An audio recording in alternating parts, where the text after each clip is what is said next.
无法想象一部15年前的剧场版，弥补了我对奥特宇宙的无限遐想。它不仅有全新角色的惊艳登场，甚至还有宇宙第一道光诺亚救场送外挂，超决战贝利亚银河帝国，一部绝对被低估的奥特佳作。宇宙中一道神秘光束降临光之国，原本刚恢复的光之国再次遭遇危机，但突如其来的攻击并未打乱光之国的阵脚，路人奥特曼纷纷利用光线迎击。然而刮痧式的攻击并未伤其分毫，但此时赛少及时出现，仅用头镖就斩断了其双臂，随后补上一脚赛罗飞踢，直接终结了神秘飞船。可万万没想到，爆炸过后，3个几乎与赛罗一模一样的黑暗巨人洛普斯缓缓站起，在确认发现赛罗后，立刻发起了攻击。谁曾想对方战力同样非凡，单打独斗的赛罗被瞬间制服。黑暗洛普斯刚亮出利爪要了结赛罗之时，赛文及时出现，父子俩开始并肩作战，在十分默契地躲过光线之后，同时发射头镖进行操控攻击。随后，头镖在空中进行合体，强大的威力直接斩杀了2个黑暗洛普斯。眼见不敌，最后的一个黑暗洛普斯想要逃跑，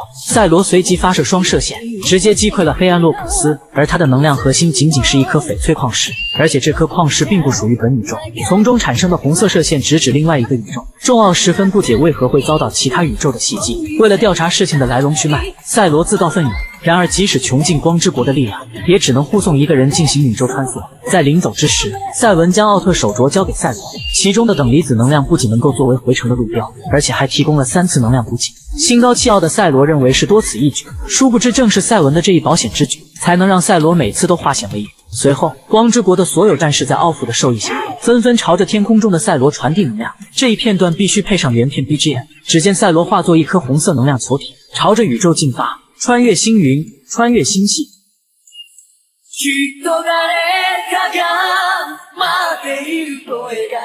在突破宇宙壁垒之后，此时呈现在眼前的是无数的多重宇宙，绚丽的特效场景满足了当时对于整个宇宙的幻想。也许此时在赛罗身边的某一个宇宙中，正发生着闪耀迪迦对战加坦杰厄，或者有着融合而成的雷杰多正对抗着德拉西翁。此时赛罗手中的能量核心指向了前方的一颗宇宙，赛罗随即向目标进发，在穿过宇宙壁垒之后，手中的能量核心也随即爆炸。然而广袤的宇宙令赛罗无从入手，但在这个宇宙中的阿奴星上，正发生着一件可怕的事情。由黑暗洛普斯率领的机械怪兽军团正在大肆破坏，原住民蓝和弟弟小鹿正阻击着一架机械怪兽。只见他们刚将一架机械怪兽引入岩浆之中，居然从地底再次钻出一架机械怪兽。在危急时刻，蓝及时拉住了小鹿，然而刚才的撞击使蓝身受重伤，身陷绝境的2人使胸前的特殊水晶突然亮起了光芒，其光芒甚至引起了在宇宙中探索的赛罗的注意。而就在2人坠入岩浆之时，一道光芒出现将2人救走，紧接着一发射线解决了眼前的机械怪兽，赛罗的身影也随即出现。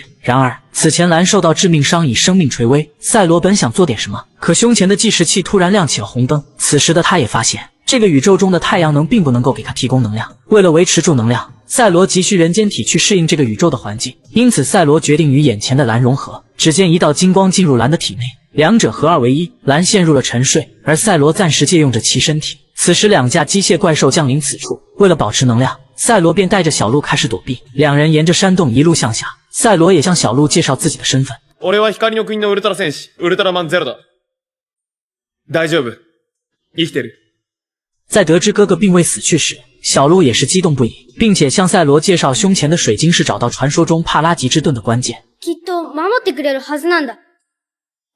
恐怖の皇帝、カイザー・ベリアルから。在听到小鹿所说的贝利亚时，赛罗才意识到怪兽牧场败亡的贝利亚并未死去，甚至已经组建其军团侵略着这个宇宙的星球。同时，在小鹿的介绍下，终于知道了黑暗洛普斯的能量核心就是眼前的艾美拉尔矿石，而这些机械怪兽正掠夺着这些矿石。就在此时，机械怪兽发现了在矿洞中的2人，可万万没想到，2人脚下突然亮起红光，2人直接掉落了下去。只见一架宇宙飞船窜出地面，随后便消失在了天际。赛罗和小鹿在辗转之下来到了驾驶室，眼前正坐着一位女孩。可就当2人刚想靠近，几道激光突然亮起，瞬间将2人控制住，在红光的照射下开始了记忆消除。2人发出痛苦的呼喊声，于心不忍的女孩命令飞船解除了控制。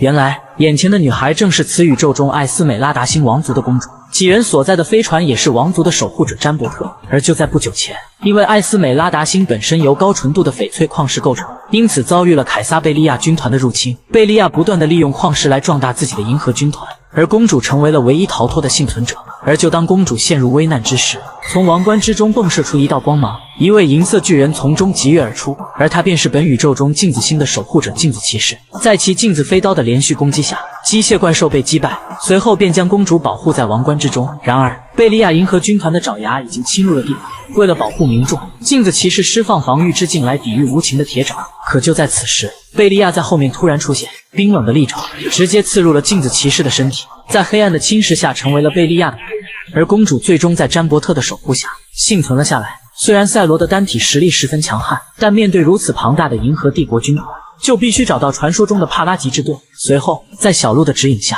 几人来到了岩之海盗的地盘，来询问他们寻找帕拉吉之盾的方法。作为同样抵抗贝利亚军团的宇宙航行者，岩之海盗也拥有自己的守护者——岩之战士红莲烈焰。为了寻求合作，赛罗亲自出马。而红莲烈焰还以为赛罗是黑暗洛普斯，不由分说便来了一顿拳打脚踢。本以为就此解决掉了赛罗，可赛罗悠然站了起来，随即瞬移一拳直接将红莲烈焰击飞。随后两人开始了势均力敌的战斗。红莲烈焰甚至给赛罗来了个墓碑钉头。为了还以颜色，赛罗将红莲烈焰抛向空中，也来了个更夸张的墓碑钉头。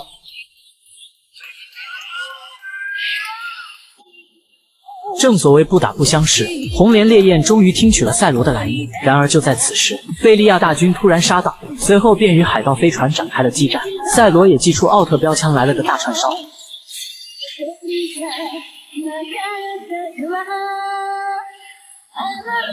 而红莲烈焰也不甘示弱，掏出火焰棒，对着机械怪兽就是一顿乱砍。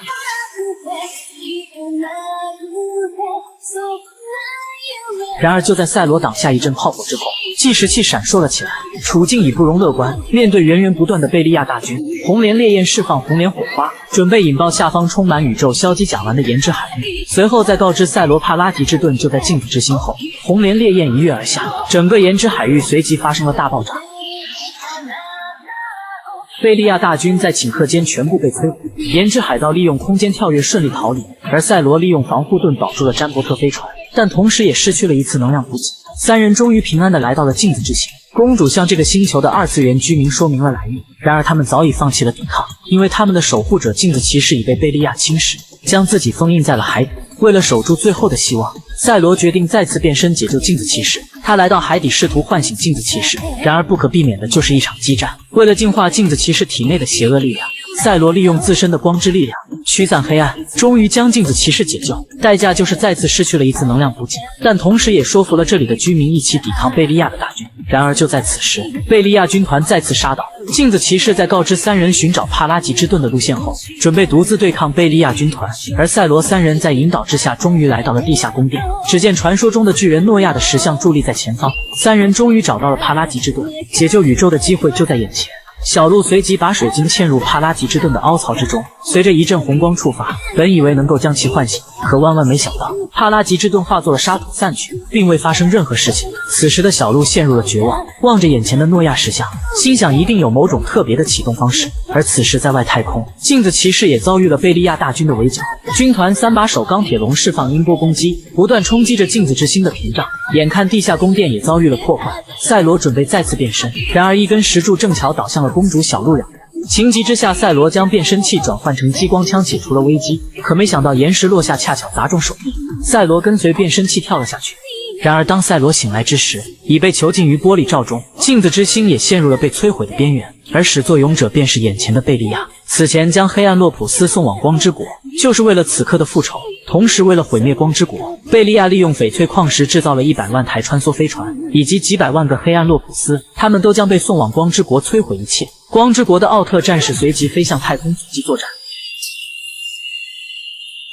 为了救出赛罗，小鹿和公主正驾驶着詹伯特正攻击着一个个穿梭飞船，并呼喊着赛罗不要放弃。赛罗看着这一幕，饱含热泪。而就当一颗泪珠落地之时，镜子骑士利用镜子瞬移疾跃而出，瞬间救下了赛罗。而小鹿和公主也一起突破了进来，一发激光将贝利亚手中的赛罗变身器打飞。镜子骑士心领神会，将赛罗抛向变身器，随后完成了最帅的一次变身。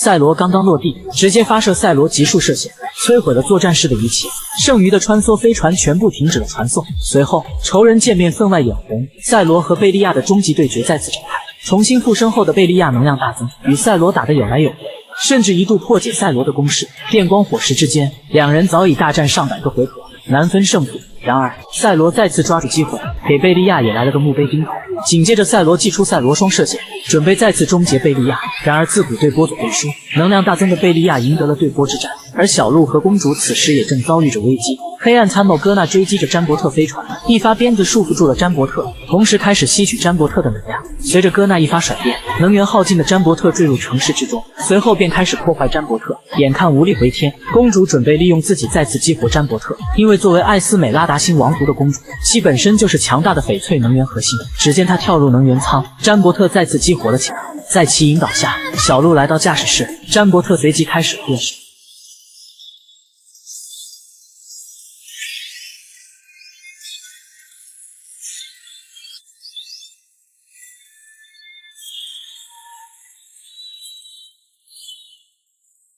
钢铁武士震撼登场，随即便与黑暗戈纳展开了激战。在与小鹿的联合作战下，地基战斧直接斩杀了黑暗戈纳。同时，镜子骑士在面对另一位贝利亚大军的领导者钢铁龙之时，祭出了镜面反射战法。虽然钢铁龙的外壳坚硬无比，但他丝毫没发现上面有一道伤疤。镜子骑士通过反射战法不断攻击着这道伤疤，终于在最后一击之下刺穿了其身体，爆炸而亡。然而，更可怕的即将来袭，贝利亚竟开始吸食掠夺的所有翡翠矿石。只见源源不断的能量射入贝利亚的体内，就连整个贝利亚银河军舰的能量也都开始收缩，全都汇聚到了贝利亚身上。电弧贝利亚就此诞生，这应该算是当时的最强反派了。只见他像捏小鸡一样手捏赛罗，赛罗动弹不得之下亮起了红灯。钢铁武士和镜子骑士刚想前往救援，便被电弧贝利亚一巴掌扇飞，其战力恐怖如斯。眼看赛罗在蹂躏之下即将能量耗尽，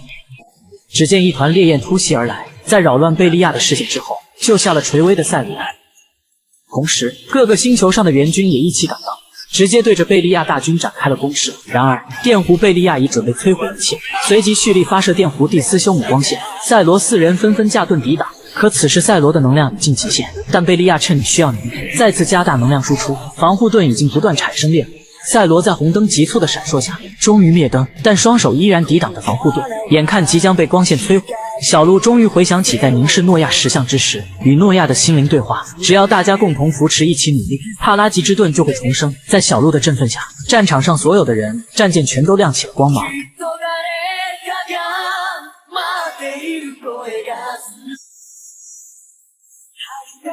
这一幕像极了迪迦奥特曼中闪耀迪迦诞生的那一刻，只见所有的光芒汇聚在了一起，赛罗在光芒下复活，眼前宇宙第一道光诺亚也随即出现，只见其小手一挥，外挂便应声到手。此刻的贝利亚似乎还搞不清状况，自己的全力一击竟被挡下。光芒散后，身穿帕拉吉之盾的究极赛罗登场，赛罗手握究极之剑，随手一挥，直接斩断了贝利亚银河战舰。随后，赛罗将帕拉吉之盾变形成最终究极赛罗模式，立刻蓄力准备施展出超绝必杀技。而电弧贝利亚也准备发射电弧蒂斯修姆光线，为了给赛罗争取能量填充的时间，红莲烈焰以及钢铁武士前往阻击电弧贝利亚。然而仅仅2下便被再次锤飞，贝利亚再次对准赛罗发射电弧蒂斯修姆光线，随着光线的发射，还在蓄力的赛罗直接被击中。然而只见一阵玻璃碎裂，这竟是镜子骑士的一招偷天换日。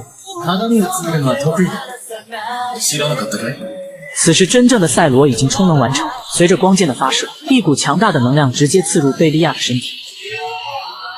光芒加剧，强如电弧贝利亚也在顷刻间被摧毁，其贝利亚银河军团也在瞬间被消灭，宇宙终于恢复了和平。这胜利的战果也传到了光之国，光之国也在奥王的帮助下最终战胜了成千上万的黑暗洛普斯。临别之际，赛罗与公主小鹿道别之后，化身本体扬长而去，而第一任人间体蓝也最终苏醒过来，故事也到这一刻迎来了结局。然而，等待赛罗的还有更广阔的宇宙。